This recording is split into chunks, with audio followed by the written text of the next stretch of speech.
Welcome back, my duelist friends. Casual Duelist here. It is a very special day. It is Christmas. Merry Christmas. And to help me spread that, I've got a guest. Hi guys, it's Celestial Duelist. Merry Christmas. So hopefully you guys aren't watching this instead of spending time with your families, because if you are, that means like evil Kaiba's coming to your doorstep to take all your hit points and star chips, okay, kids? So make sure that you're spending time with your family first. But today we built together a deck that was sort of like a very it's a mix between a white elephants party and a little bit of shopping for oneself. So that is going to be today's speed duel deck theme. And Celestial helped us pick out the skills. So we're going to go with the brand new Taya Gardner, right? Yes, absolutely. This one at the start of the duel flips over immediately. This is the Battle City Bestie. And what your bestie is going to say is that you take no battle damage during your own turn. And once per turn during the end phase, if the opponent activated a card or effect during your own turn, if they interacted on your turn, you get to draw a card. You'll notice that it doesn't say that these are once per duel or that. So this is a static effect on our own turns. We just won't take damage. And if our opponent interacts, we get to draw cards. So that's always a good start, right? Yes, it is. Now, I've got a question, but I'll have to ask afterward. Go ahead, just ask your question. You love Okay, now it interrupting. says any card effect. Now, what if they use multiple effects? Can you draw multiple As cards? long as they interacted with you at least one time, you're good. Okay, You get the card. cool. So that was an easy question. That wasn't. I figured you were gonna off rail it. Like this is one of the D&D campaigns. Who's that guy? What's he doing? What's his backstory? He's a nameless dude that was supposed to give you something. Chill. The deck. The deck is. I want to say it's close to 20. Give me half a second, guys. All right, it is exactly 20 cards in the main. We do have a side and extra. The first thing we're going to do is we are going to play 2 Lava Golems. Lava Golem is an excellent gift if it's any side of the field that has 2 monsters to tribute. And the controller of this gift gets burnt a little bit. They take 1,000 damage during every standby phase that it remains on their side of the field. But Ouch. remember, yeah, well, I mean, hopefully, right? Yes. Another cool gift that we have to give are Dahlgren, the Mad Flame Kaiju. So again, this is another one of those like one size fits all type gifts that you can give away. And the way that this works is you can special summon it to the opponent's side of the field at the cost of 1 tribute of their monsters. So technically, if your opponent had 3 monsters, you can give them both of these in the same turn, which is great. Now, the better thing about Dahlgren is, moving forward from this, Dahlgren has the effect that if there's a kaiju on our opponent's side of the field, we can go ahead and play one to our side of the field. So if we did open up double Dahlgren, we could simply just summon them. The only drawback is you can only control 1 kaiju at a time, so it's unlikely that we're going to want to do that. But so it goes. Moving on, we're going to be playing 3 of the Battle Searcher Giant Rat. Whenever this dies in battle, and again, if it does on our own turn, we're not taking any battle damage because of our bestie. And we're going to be able to, battle tutor out a 1,500 or less point attack value monster card of the Earth attribute. So while we're not taking battle damage, let's pass it on to somebody else. Let's give that gift with the Amazoness Swordswoman. Great one of. Any battle damage we would take just goes to the opponent instead. And again, if we were to maybe, special summon one of these things in defense mode, like I think the Lava Golem is, it's 2,500 defense. We could, run into it. We wouldn't take any damage due to Swordswoman. Our opponent would, then we'd end their turn. It'd go to their turn. They take 1,000 because it's their standby phase. Now they're at 2,000. And then if they swing on the Swordswoman, they're going to take another 15 just to clear her off the field. So again, this gives us a good play. It's good and balanced. Maybe we've got a turn where we need to set it and forget it, or we need to spot remove. I've chosen 1 copy of the regular DD Warrior for this. Again, great Earth type. Anytime this battles a monster, banish this and the other monster after damage calculation. It's fair. It's good. Most of the time, they're not going to want to attack it. And if we're doing it on our own turn, again, our besties got us covered. We're not going to take any hits. The cool one, and this is where things get crazy with the rat, is, let's say we did something where we were able to make a bigger play.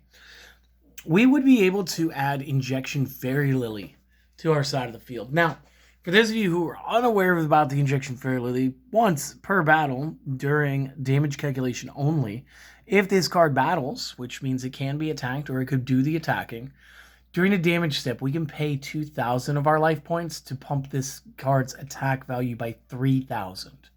This is Speed Duel. You're not going to get many chances to get away with a hit like that, but since it does say it's in a damage step, it means that the opponent could not have blocked it.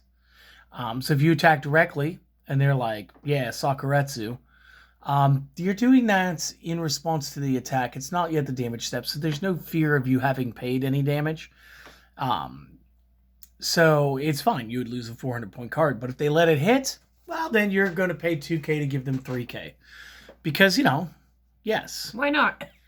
Now, a couple of cards to make this more fun. I did mention white elephant gifts. Yeah. So let's grab a playset of creature swaps. So like Celestial would do, she stated, well, Lava Golem says I can't normal summon on the same turn. But Dahlgren doesn't care. So guys, let's play Dahlgren to our opponent's side of the field. Normal summon Giant Rat to our side. Hit the creature swap. Put our Giant Rat on their side. Dahlgren on our side. Attack. 1,600 damage. Giant Rat in our graveyard, because that's where it's going to go. Resolves. Kicks off and lets us have another card. Well, if your opponent didn't block that, they don't have setup, you go for Injection Fairy Lily for game. Mm-hmm. Yeah. Or, if you need to play a little more strategy, go to one of our other cards. You could play another rat off of it. You could play the Warrior or the Amazoness Swordswoman. Again, the world is your oyster in this instance. Yes. Should this go a couple more turns, maybe pick yourself out a gift out of the graveyard. The discard pile is wonderful, especially with Monster Reborn added to the format. This is going to be really good and fun. We're also going to be playing a 1 copy of the Mystical Space Typhoon because generically good. Mm-hmm. And then there's my favorite card, and I think this was part of the title shot. 3 copies of Owner's Seal.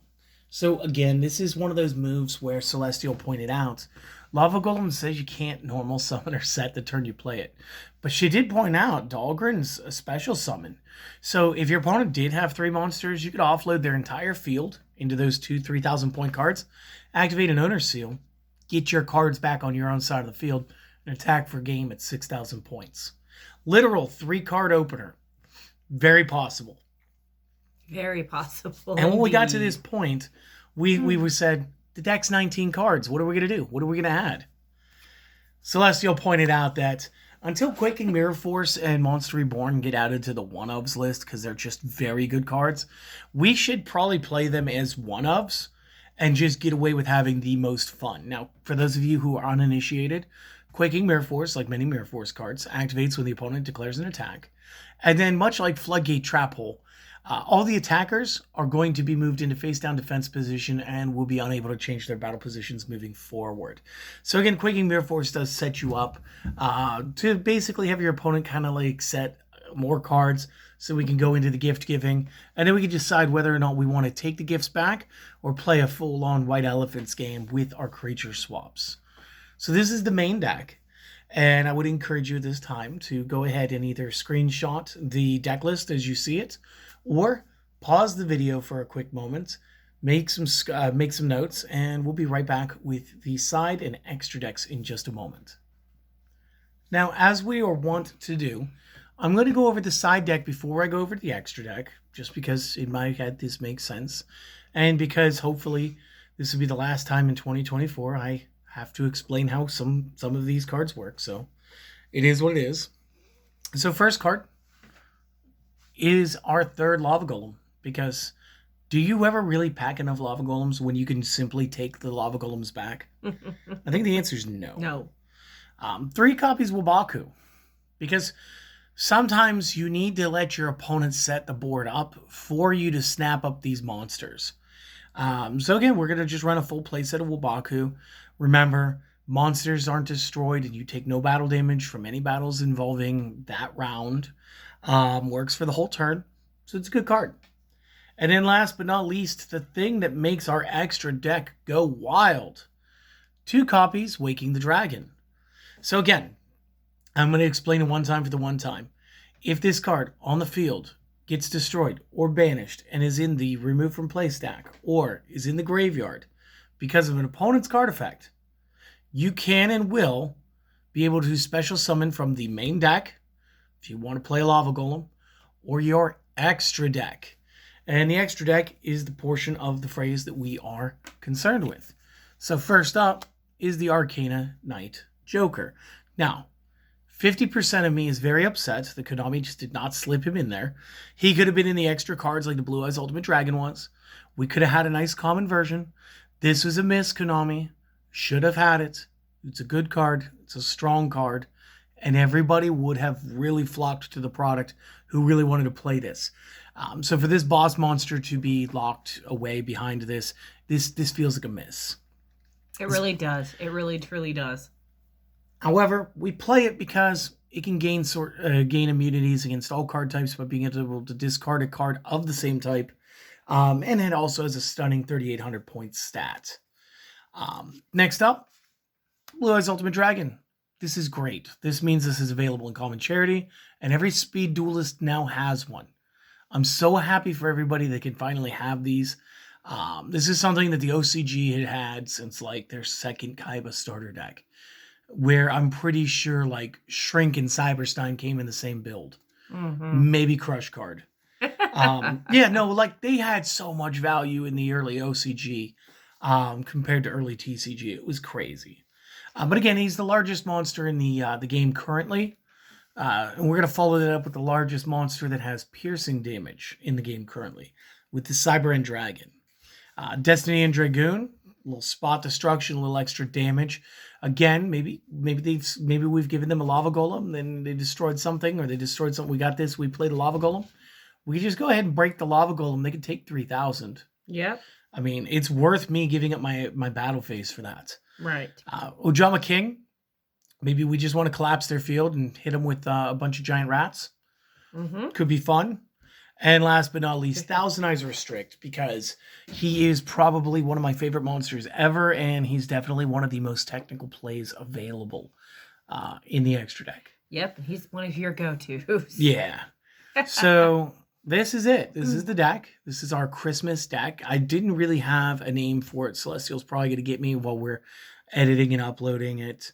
Do you have anything right now at the moment? I liked how you called it the White Elephant Gift. We're just going to call it the Christmas deck. How about that? Okay, I like that better. All right.